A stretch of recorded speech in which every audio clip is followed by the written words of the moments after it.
के नाम का बड़ा सुंदर भाव है, जीवनो उपयोगी है।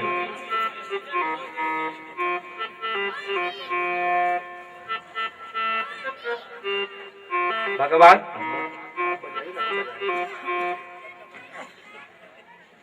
जो आनंद सिंधु सुख राशि, सी करते त्रैलोक शुभासी। जो सुख राम नाम अस धामा, अखिल लोक दायक विश्रामा। जो सभी को सुख प्रदान करेगा, जो आनंद और सिंधु का राशि है, इसका नाम राम है।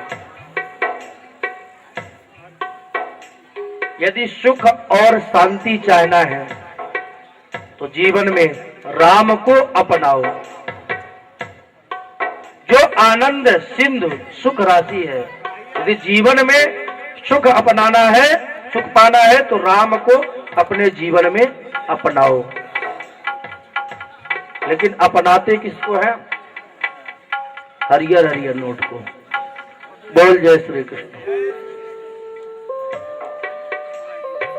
दूसरा,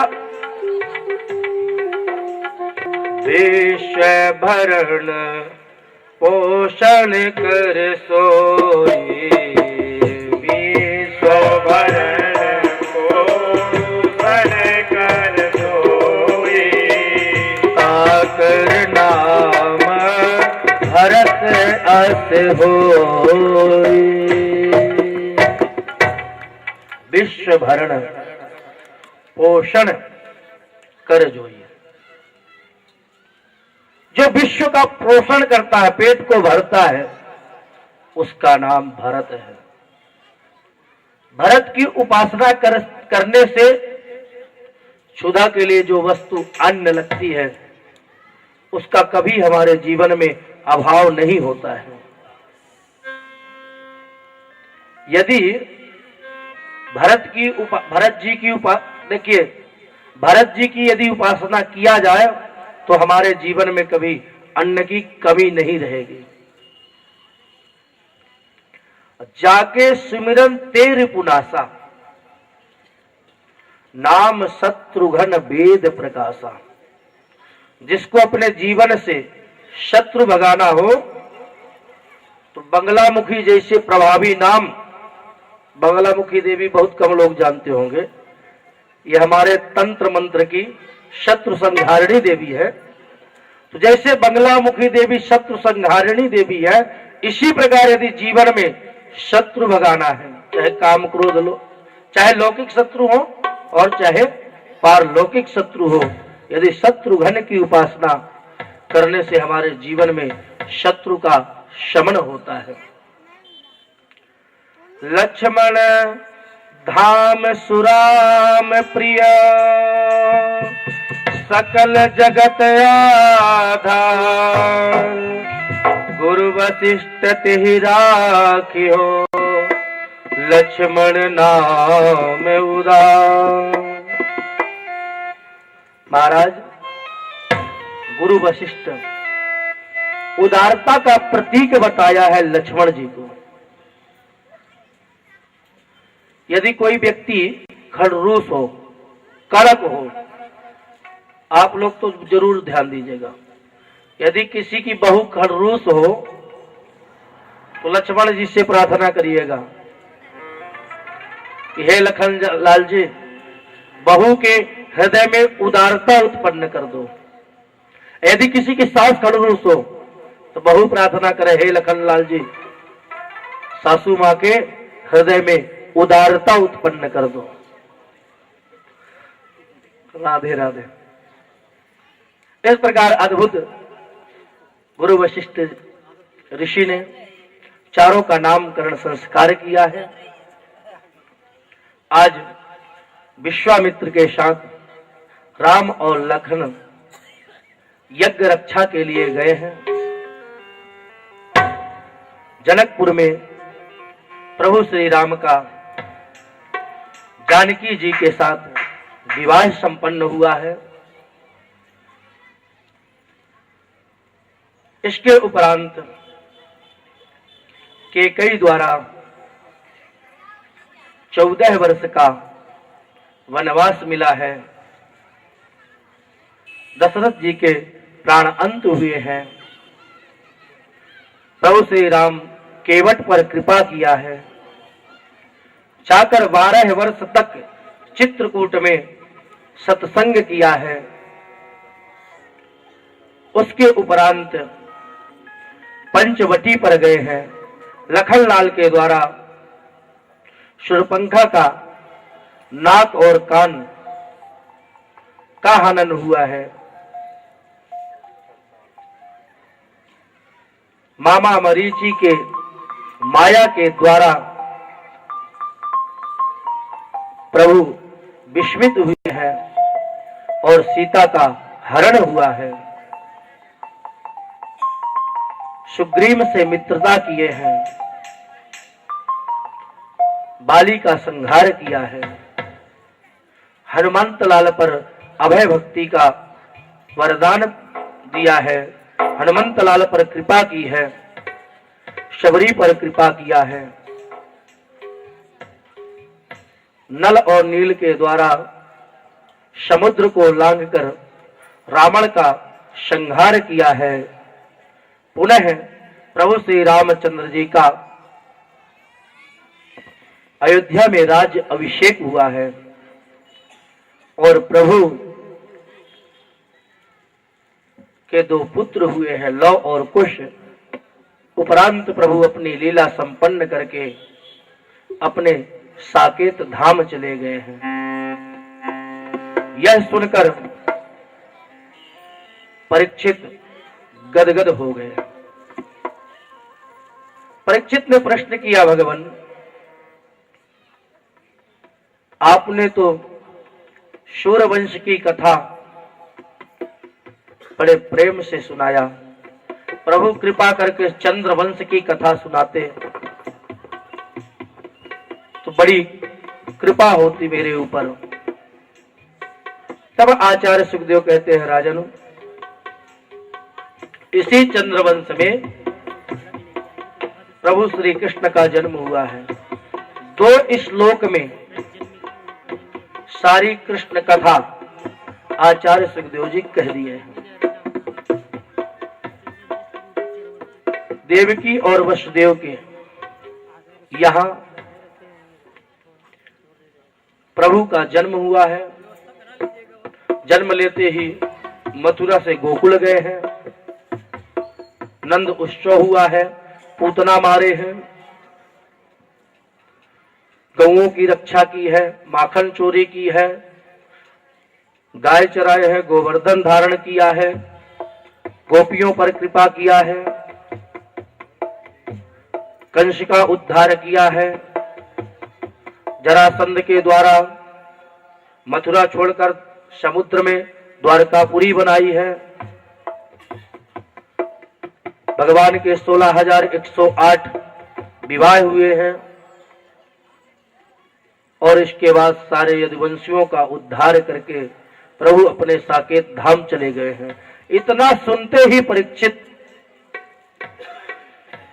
रुदन करने लगे। कहते हैं, प्रभु आज मैं भगवान 4 दिन से, आज चौथा दिन है, उस कृष्ण की कथा को सुनने के लिए लालायित हूं,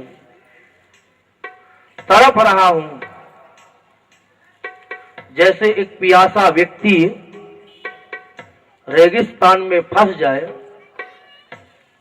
तो उसे पानी के सिवा कुछ नहीं दिखाई देगा। अच्छी जोर से उसे प्यास लग जाए तो चारों ओर वह रेगिस्तान में पानी ही ढूंढेगा। इसी तरह कृष्ण भक्त, कृष्ण पिपासु कृष्ण की कथा को ही देखता है, मन में सोचता है। परीक्षित ने चरणों में गिरकर आचार्य सुखदेव से प्रार्थना किया है। इन्हीं शब्दों के साथ यहाँ पर 9वें स्कंध की समाप्ति हुई है। आइए 10वें स्कंध में प्रवेश पाने के लिए 2 मिनट सिर्फ प्रभु का संकीर्तन करेंगे और इस 10वें स्कंध में मेरे श्री ठाकुर जी का जन्म हुआ है। भैया अभी तक तो राम जी का कथा सुन रहे थे। राम जी की कथा जीवनो उपयोगी है और कृष्ण जी की कथा ज्ञानो उपयोगी है। यदि ज्ञान लेना है तो कृष्ण कथा से लेना चाहिए और यदि जीवन में उतारना है तो राम की कथा से उतारना चाहिए। तो आइए कृष्ण कथा में प्रवेश पाने से पहले प्रभु का 2 मिनट संकीर्तन करें। कब आएगा मेरा सावरिया, जय हो। कब आएगा मेरा सावरिया, कब आएगा मेरा सावरिया, कब आएगा मेरा सावरिया। जाने कब आएगा मुझे अपना बनाएगा, जाने कब आएगा मुझे अपना बनाएगा। कब आएगा मेरा सावरिया, कब आएगा मेरा सावरिया, कब आएगा मेरा सावरिया, कब आएगा मेरा सावरिया। मेरे आंसू पोंछ करके मुझे गले लगाएगा, कब आएगा मेरा सावरिया, कब आएगा मेरा सावरिया, कब आएगा मेरा सावरिया, कब आएगा मेरा सावरिया। थक गए नैन मेरे रसता निहार के, थक गए नैन मेरे रसता निहार के। प्यासी प्यासी आँखियों में सपने बहार के, प्यासी प्यासी आँखियों में सपने बहार के। जीवन बन जाएगा जब कान्हा आएगा, जीवन बन जाएगा जब कान्हा आएगा। कब आएगा मेरा सावरिया, कब आएगा मेरा सावरिया, कब आएगा मेरा सावरिया, कब आएगा मेरा सावरिया।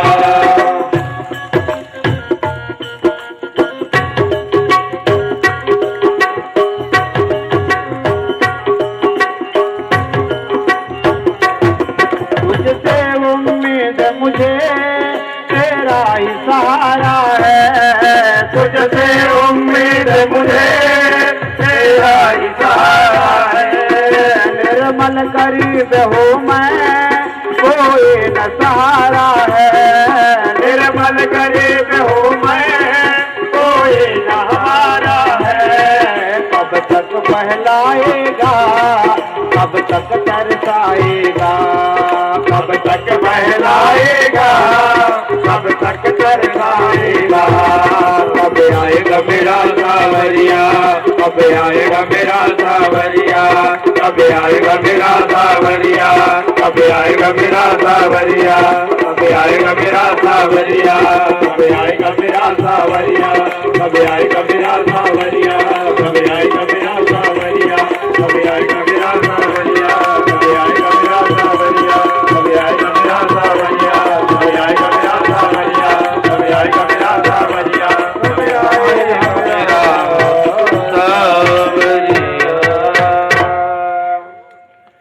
इस प्रकार परीक्षित ने हाथ जोड़कर पूछा है, भगवान कथितो वंश विस्तारो भमता सोम सूरयो। भगवान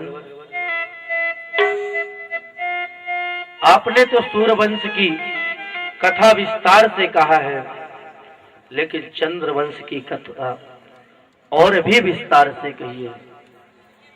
तब आचार्य सुखदेव जी कहते हैं, राजन यह इतना परम पवित्र वंश है, इस वंश में प्रभु श्री कृष्ण का जन्म हुआ है।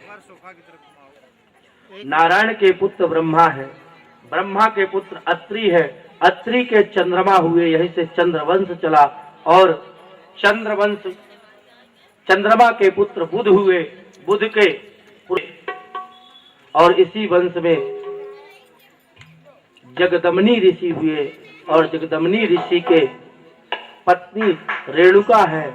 इनके पुत्र परशुराम हुए। बोल परशुराम भगवान की जय। और इसी चंद्रवंश में दधि नाम के राजा हुए, इनके पुत्र विश्वामित्र हुए। इसी वंश में राजा नहुष हुए हैं।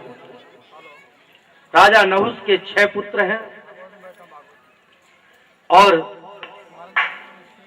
इन्हीं से आगे पुरु वंश चला है, जिससे कौरव और पांडव हुए हैं।